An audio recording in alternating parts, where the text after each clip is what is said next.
I made this dagger from start to finish in my studio apartment. Firstly, I would like to apologize to all of my neighbors for creating a bit of a ruckus the last few months. My smoke alarm's going off. And I would really love to say that it's not gonna happen again, but I'm just gonna be honest with you guys, it's probably gonna happen again. So we're gonna be making this dagger out of a 12-inch file.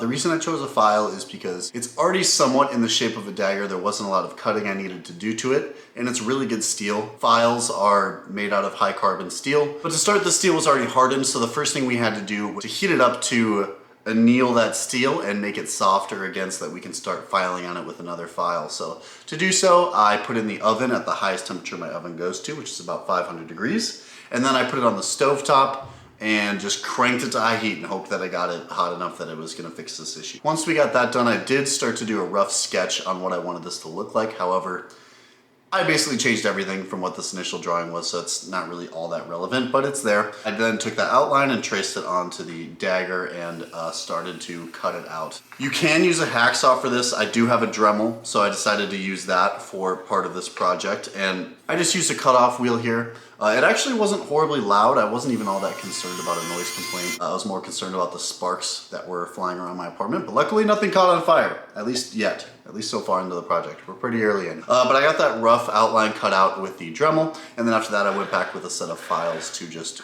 get that profile done. And I want to try and get this profile as close to finished before I start working on anything else, because it's going to be how I base all my measurements going forward, so it's good to have a nice outline set. Once we got the outline done, the next step is going to be filing in the bevels. Now this, unfortunately, there's no way around it. It takes a really, really long time to do this. It's just tedious. It's a lot of surface area that you need to be filing away, so it took me about a month to just finish all 4 edges of this dagger. I just used a 10-inch and a 12-inch bastard cut file, as well as a second cut file, and then went back with some sandpaper, sanded down, make it nice and pretty. While I was here, I also worked on the ricasso a bit, so I brought the ricasso in from the edges of the blade. I also filed in, I don't even know what to call it, but like a little continuation of the actual edge of the dagger past where the ricasso starts. It just makes that transition look a lot smoother. It makes it look very nice and high quality, and I've seen it done on daggers before, and I figured, you know what? Why not try that here? Why not add more work for myself? So I did that, and then there was still a little bit of the file showing on the ricasso, and originally I had planned to file all that down and make it all look nice and shiny, but as I was doing that, I kind of liked the way that it looked, keeping a little bit of that file there, and I really think it just helps to highlight that this did come from a file. I think it's, you know, kind of paying lineage, it's paying lineage, that's probably the right term. And with that, I decided that I was gonna be done with the blade for now. I don't wanna hand sand it all the way because it's probably gonna get scratched up while we work on the other parts of this project. But next, I decided to work on the pommel for this for no reason other than I felt like working on it. We had a few mishaps along the way. I bought some cabinet hardware from Home Depot, which was a scam. They told me it was brass. It was not brass, it was just aluminum. Should have known better, but I ended up buying some actual brass cabinetware on Amazon. And the reason I decided to go with cabinetware is because it was already circular, so I didn't have to worry about filing it into a perfect circle. And it was already threaded, so I knew that I had a way to mount it to the final piece when it was done. So that's why I decided to go with cabinetware there, and I'm trying to make this as easy and accessible as possible in case you guys would like to try this. So I wanted to make the pommel have 8 sides, and to do that I started by just doing 4 corners and then rotating 45 degrees to do the other 4 corners, and bada bing bada boom, you got 8 corners going on there. That's how I did that, and then honestly it was mostly just using my eyeballs and looking at it.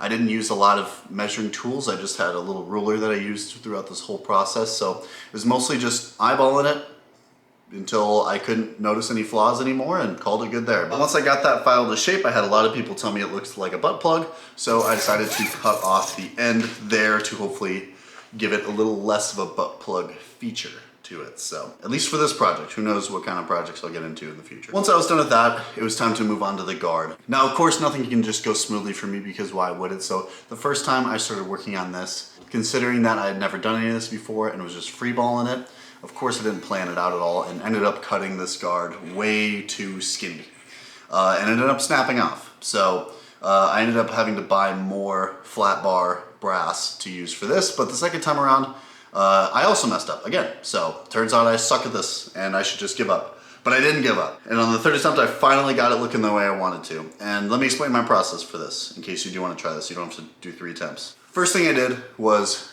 drill out a hole in the center. I used the Dremel for this. I removed material from the 4 sides of the guard to create whatever you would like to call these parts right here, because it was going to be easier to do that with a hacksaw than it would be to file all that material off, so I decided to do that. From there, I added a bevel to the sides of the guard. I didn't really have an idea on how I wanted to do this. I just was kind of trusting my instincts and trying things and seeing how it turned out. Once I had those filed in, I created little half circles to transition between the ends of the guard and the centerpiece of the guard using a chainsaw file, and I really liked the way that it turned out. I was very happy with how that turned out. So from there, all that needed to happen was hand sand everything. Once I had that done, it was time to bend this because I wanted to have a nice little smiley face to it. So I heated it up with a torch that I ended up buying, which is a good reminder that I also heat treated this blade. Real quick, side note, I heat treated this. To heat treat it, you gotta heat it up, you gotta dip it in oil, and then you gotta put it in the oven at 400 degrees or for like 4 to 6 hours. If you wanna know why, there's someone a lot smarter than me out there that can explain it better than I can, but that's how you heat treat a knife. Okay, if you have any questions, don't ask. I don't have an answer. Anyways, back to the guard. So heated it up, bent the guard to shape, almost shit my pants when I did it. It's very scary. It was one of those things where either it was gonna work out or I was gonna have to start over again. And luckily it ended up working out pretty well. And then I went back through and hand sanded everything nice and pretty. And from there, it was time to move on to the handle for this. Now this handle is made out of maple burl. Very, very beautiful wood. I love the pattern of this wood. I was very excited to work on this. So the first thing I did was drill out the center hole for where the tang is gonna go through. And then I decided to burn on the handle. Now there's a few reasons to burn on the handle. One, it requires the least amount of effort.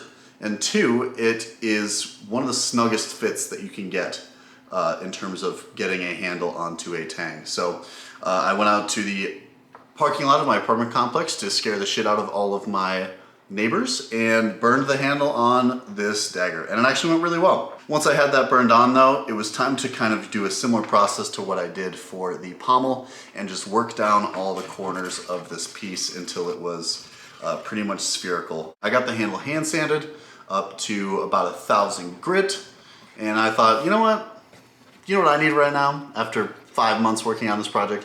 I need to add more shit to this instead of just gluing it all up and finishing this out. So I decided to add a little spacer in here.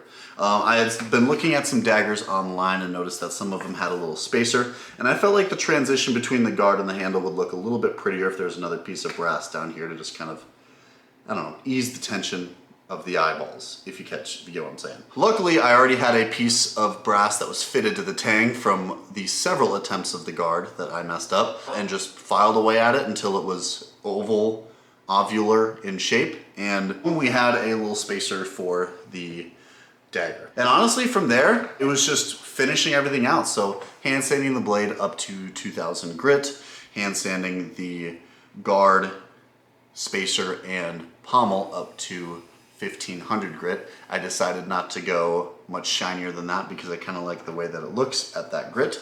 Personal preference, you can do whatever you want if you make this yourself. Hand sanded the handle and then I oiled it up several times. Now the reason I oiled it several times is because as you put oil on this handle, it's just gonna soak and absorb, and I keep doing it until it's no longer absorbing as easily and it's got like a nice sheen to it.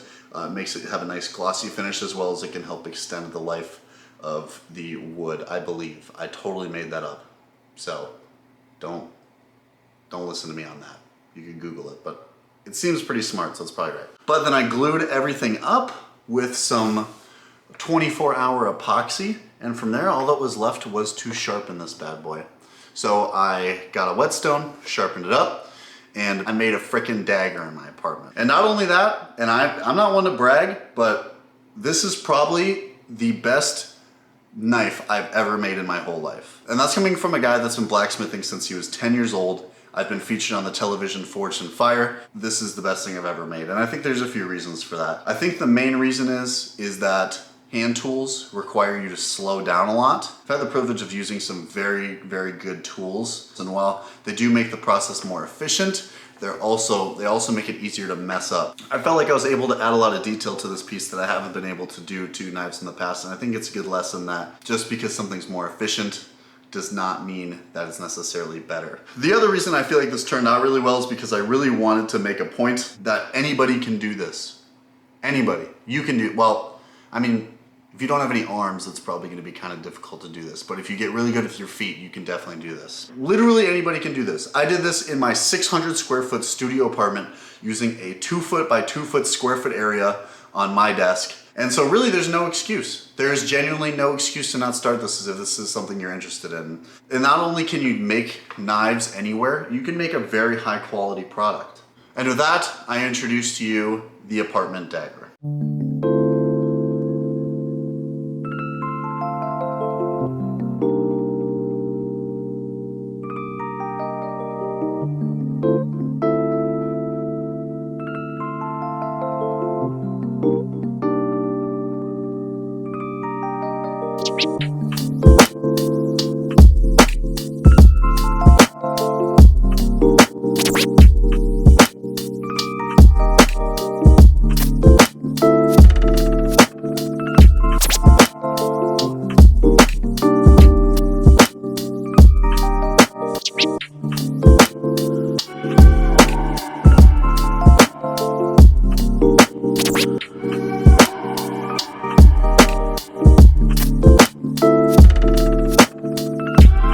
Appreciate you guys watching. There will be more videos on this. I have some awesome ideas for some upcoming projects, but if you do have any suggestions, leave them below. I'd love to hear it. I'd love to hear what you guys would want to see. I will also be releasing some videos on the budget breakdown for this dagger. So if you are considering making this yourself, you can look at those and see how much it actually cost me to make this dagger and what the absolute minimum would cost to make something like this. So stay tuned for that. Thank you guys for watching, and I will see you in the next video.